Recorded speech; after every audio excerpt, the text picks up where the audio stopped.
नमस्कार दोस्तों, मैं बताने जा रहा हूँ आज जिनको रात को खर्राटे भरते हैं, जो लोग तो दूसरों को दुखी करते हैं सोने में, उनके लिए वीडियो बनाने जा रहा हूँ। क्योंकि मैंने जो पहले नींद के लिए वीडियो बनाई थी उसमें लोगों ने कुछ कमेंट करा था कि हमें खर्राटों के लिए बता दो, तो मैं उसके लिए बताने जा रहा हूँ।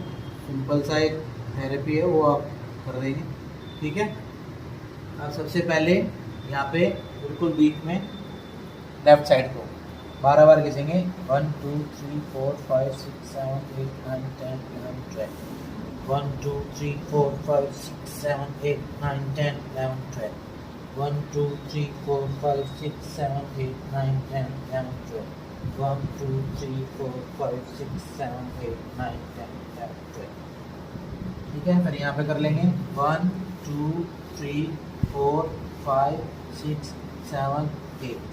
1 2 3 4 5 6 7